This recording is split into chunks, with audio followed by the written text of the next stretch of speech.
Hey everyone, Nubkeks here and welcome to our first non-placement game in the road to Grandmaster for 2017 Season 2. So we're in Diamond 3, of course, got the top placement that you can possibly get, and we're looking to push forwards and yeah, see if we can reach up to Grandmaster once again this season. Gonna be playing Valla in this particular game here on Braxis Holdout. You'll see kind of why in the draft we start moving into that particular pick.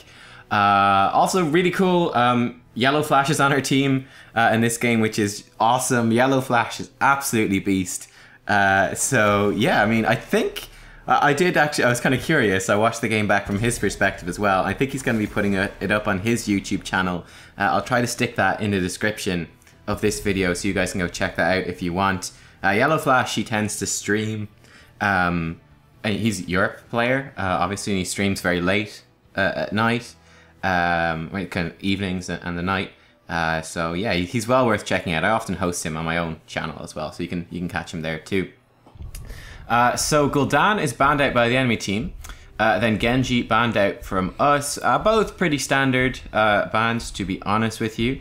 Nothing too surprising or special there. First pick by the enemy team, they actually pick up Thrall, so bringing the new Thrall into the solo lane and going to be attempting to win that. We're going to pick up the Malthael, who will be our solo laner up against the Thrall. And it's kind of interesting. We'll see how that matchup fares over the course of the game. We'll see how it works out. So we're kind of guessing that Malthael should win against Thrall. Yeah, there's Yellowflash, awesome dude. We got one more pick to go. We're looking into the Arthas. I think that's a really good idea. I like it a lot. I like it an awful lot. I think that's great. Obviously, you know, I can play pretty much anything here in the bottom lane that I want to. So that's fantastic. Yellowflash is looking for Chromie. So really nice of our teammate to actually pick up the Arthas early. Arthas will also have a really good matchup into Thrall when we do get to some team fight. Now that won't be relevant, of course, for the first... probably the first biggest chunk of the game, because, you know, it's going to be Thrall up top and we're going to be 4 down bottom for the most part. But when we do get into team fights, Thrall's going to have a very difficult time actually committing to getting in and attacking us, because he'll get stuck in that Arthas slow. Enemy team grabs Chromie and Uther, so I think pretty nice picks for them. Obviously, I banned away a Nubarak, the other sort of top warrior, who would just be kind of a pain for us to deal with. Don't want to deal with a Nubarak at all, thank you very much. And the enemy team bans out the Oriel. I actually think this is a bad ban. We're actually looking at picking up Malth anyway, right? But, so Oriel, yeah, she's awesomely good on Braxis. However, Chromie is really good against Oriel. And they've already banned out Gul'dan. So we're going to get Malth Valla. It would have been so much better for the enemy team, right? Oriel typically combos with Gul'dan or with Valla. They're the best ones. She can kind of combo with other stuff, but it's nowhere near as good. Gul'dan and Oriel are by far the best. If they banned out Valla, hey, Gul'dan's gone. Vala's gone then. If we pick Oriel, we don't have anything to synergize that well with her, and she gets countered by the Chromie, right? So that would have been pretty bad for us. So instead, you know, look, if they banned Valla, they would have removed Valla and Oriel as possible heroes for us. Instead, they just banned Oriel. So Valla is still viable, and Valla's so strong on this map. So we take Valla. I picked Valla, right, because... I was thinking Yellowflash would pick up the Zarya. Enemy team actually takes Zarya, and then Yellowflash actually grabs Alarak. And he's going to run Alarak in the 4-man team. Now this is a pretty interesting thing, and the game will very much revolve around this, right? Which is that Alarak... I know Yellowflash is a player. Yellowflash is like, he's Grandmaster standard player. He's really freaking good, and Alarak is his most played hero. He's insanely good on Alarak. So, with another player going into a 4-man... on the bottom with Alarak, I've been kind of going, I don't know if this is going to work, but with Yellowflash, I'm completely confident, and you'll see that translate into the game. Speaking of which, I'll see you when we get there. Alright guys, here we are on Braxis Holdout, going into our first game here on YouTube outside of our placement games. I did play one other one as well, but it was really boring. I was playing Uther, and we just had an awful team, and we just lost steadily for the whole game. We were just kind of standing around. There was literally nothing going on. So there's no point in showing that at all. Thrall actually picks up Rolling Thunder. So this is like kind of interesting, right? In the top lane, we got Thrall versus Malthael. He's picked up Rolling Thunder, which is kind of giving him more mana sustain, but he obviously doesn't have the quest scaling then from the other two talents. So that's an interesting choice. I don't know about that, but it's certainly a bit of a mystery lane. How do those two match up against each other? We're kind of hoping that Malthael should win, and obviously our teammate picked Malthael into the Thrall knowing it was coming. As a 4-man, we've got Arthas, Valla, Malth, and Alarak. We're going up against Muradin, Uther, Chromie, and Zarya. So this is a pretty interesting lane as well. Zarya is crazy good on Braxis, so that's something to be very scared of. We need to make sure to play around the Zarya. We do not want to hit the shields. If we give Zarya loads of energy, it's going to be a nightmare. Okay, she actually gets a load of energy there because, you know, going against Alarak, she actually hits full energy. That is not good news for us, but we're able to poke the Chromie around a little bit, then we vault out just to get to safety so we don't get collapsed upon by the enemy team. But you can see Malth is burning through his mana, having to heal up. Why? Because, you know, Zarya is good, man. Zarya is strong. The good news is that, okay, we can actually play around their damage a fair bit. So Zarya, we want to try to make sure not to hit the shields, so that she doesn't get that energy. And then once she gets lower on energy, then it's going to be okay. Chromie, she hits really hard and she's got loads of poke damage, but the Malth heals will be able to deal with the Chromie poke pretty well. And Chromie is also, we can juke around her spells quite a bit. There, of course, is the possibility, right, that they do, you know, Muradin stuns into Uther stuns into Chromie skill shots and kill someone, but that's very difficult to pull off. We actually got hit there. Chromie got piercing, the piercing Q at level 2, which is very unusual and actually good for us ultimately in the end. But yeah, that obviously is kind of going, oh, interesting. Gotta watch out for that. Nice attempt by Arthas to body block it for us. Unfortunately, she has the piercing Qs. This right here is a little bit risky. Now, because of the Chromie positioning and the Zarya energy, it was okay, but I mean, with Malth not being there, it was definitely a risk involved in that. We actually fire one shot off into the Zarya shield by accident, which we do not want to do. But you can see the Malthael is going to heal us up quite a lot. It's always scary to be playing Valla into Chromie, because Valla's HP pool, as you can see, is absolutely tiny, so she can like kill you pretty easily. It can be pretty scary stuff. The enemy team really committing here to stun locking me, but again, their damage aren't anywhere nearby, so Uther is actually the one who goes down. Teammates continuing to chase. We're going to poke at this Chromie a little bit. Vault to the side as the Chromie fires her spells through, so we don't get hit by the Chromie spells, and Chromie overextends. She will maybe get taken down. She's on the run. The Zarya shield trying to keep her alive. We managed to pick her off with the multi-shot with the punishment damage coming in from level 4. Alarak on the chase here on Muradin. We're going to chase down Muradin ourselves, get a couple of attacks off on him, plus our Q. And Alarak actually survives against the enemy team, so that is nice for us. Zarya gets the shield, so just stop shooting her and go back to wave clear. Once the shield expires, we can turn around and kill the Zarya, and she actually becomes a really high priority target. She's immobile. Without her shield, she's super vulnerable, and she does a lot of damage, so good one to kill. But yeah, as you can see, it's been something. It's been certainly not. It's not been an easy lane down bottom. It's not been easy, but we have been winning it. Despite the fact that they've got, I would say, this really describes, I think, the enemy 4-man team really well. They've got a bunch of heroes that are actually very strong on Braxis. Like, they're each individually strong, but together as a team, they don't function that well, and we've been able to kind of play around it a good bit. So, for example, Zarya functions really well. You know, she would have worked well. We use a vault there, plus the empowered attack to get in range and pick off Muradin. Zarya, I think, could work really well in their comp, you know, giving Muradin the shields, letting Muradin go deep, or Uther go deep to set up the stuns and follow up the Chromie damage. But that requires a lot of synergy, right, between all 4 of the players, which is just very difficult to pull off in a Hero League setting.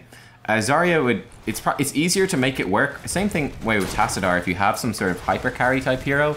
Like, for example, with the Valla, that's why, a big part of why I picked Valla was because Yellowflash was going to pick Zarya. Because he can give me shields and I can just walk up in their face just blasting away and they cannot hit me back, otherwise Zarya gets supercharged. So that would have worked a little bit better for them. And yeah, I just feel like we can play around their stuff an awful lot. They're not the most consistent damage dealing team. Once Zarya doesn't have energy and we juke a few Chromie skill shots, we can start winning this pretty well. And you can see that I've been playing the Valla very far up, very far forwards. Nice kill on the Chromie by the team there. We go in for the Q on Muradin. It just doesn't quite hit. This is an interesting one. This is something of a risk, right? But we're able to do it right there. So this is one of the only times where you want to actually hit the Zarya shields when you're gonna get the kill. So Zarya pops the shield, we burn through the shield and give her like full energy, but she's then caught out of position with the Arthas. Because we had momentum, because we got a couple of kills already, well, we killed Chromie, and Muradin was so low on life, he couldn't come back in. We knew the Zarya would be isolated, so that's why I went for that with the Arthas. And there you go, we actually take out a fort, so this is a big lead for us, 2 levels up. But yeah, I really do want to highlight a couple of things, like the Valla positioning in this game. Why I've been so far forwards is because I know that I can play around these guys. And the more pressure I create with Valla, you know, just being in really far forwards and just poking, constant damage output, really bullying the enemy team. The more I'm doing that, the easier then it becomes for Malf and for Alarak and Arthas to make plays. Because we're soaking up attention from the enemy team. They've got to be worrying about Valla. If they're worrying about taking all this damage from Valla in the front lines, they can't worry as much about the Alarak combo, so that makes it easier for him to land that. And all that sort of stuff synergizing well together is helping us kind of pull through this. And again, like I said in the draft, right, Yellowflash, I know that he's crazy good at Alarak, so that level of trust enables me as well to then play this aggressively, because I know that, well, hey, if I play super aggressive, it's going to enable him, he'll enable me, and we'll both enable each other, and it's going to be fantastic. Now here we are, level 10 to level 8, which is great for us. Was hoping to get a gank maybe on the Thrall, but he knew what was up and he didn't come in, which was smart of him. Gonna bolt in forwards here. Unfortunately, we missed a spell on the Muradin, and the slowing field from the Chromie means we cannot get in on top of him. We're trying to chase through here. Uther does go down, very nice. We're probably hoping to get more out of that fight. Seeing as we had level 10, the enemy team didn't, but the Chromie heroic helping them to get through. It's actually very interesting. You know, the Chromie build, I think, is a big mistake here. I think she forgot, honestly, with the new patch.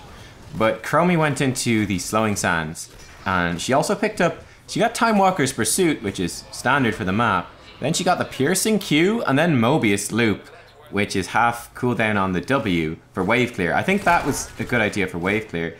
But it's kind of a wonky build. I mean, if you look at our comp, we don't have cleanse. Malf doesn't have cleanse anymore. So there's a very, very real possibility that, I mean, they can just one-shot me as the Valla.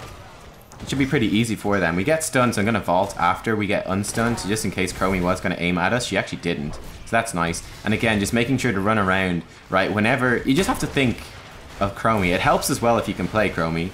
And I do, so you kind of get a feel for when she's going to be attacking and what she's looking for.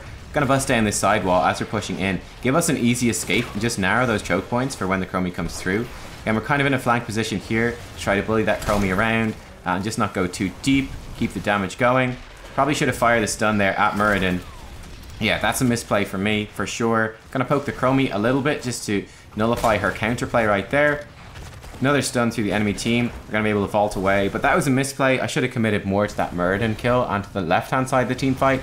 I was too focused on the right-hand side, and that ended up being an error. Nonetheless, we still have a huge lead, right? Enemy team still no heroics. They're going to get them now, though. Yeah, we should run. We should run. We've got a bunch of heroics available, but the enemy team is still a little bit too healthy. Great work by Alarak.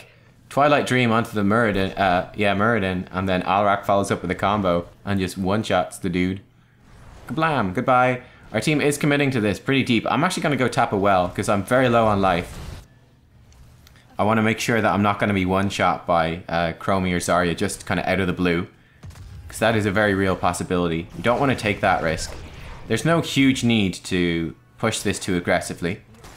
So I'm going to do this instead. Going to come up and then just clear out these waves, get the lane pushing, create some pressure so that we can take down that keep.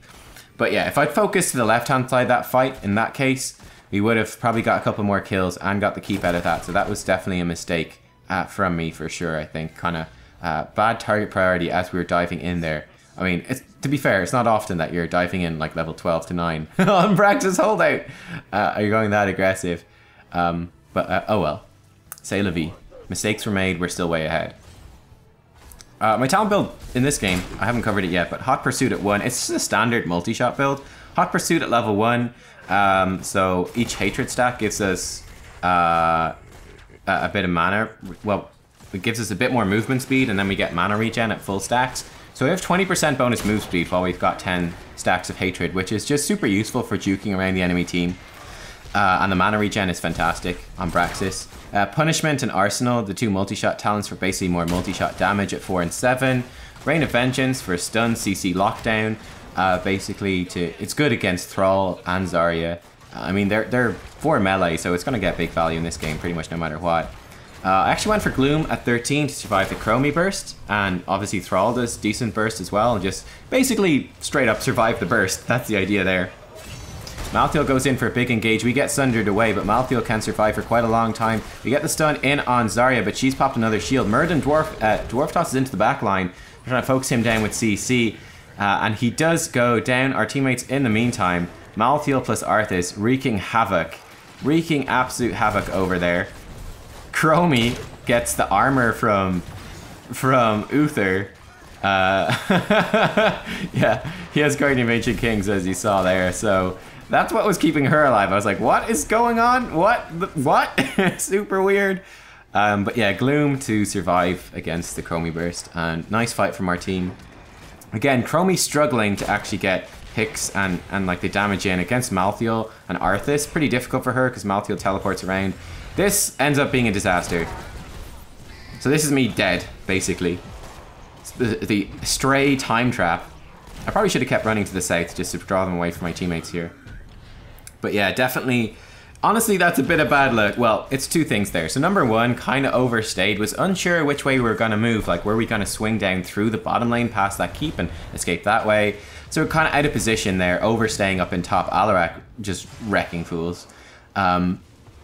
So definitely like a bit of an overstay there. However, we did leave in time to be okay.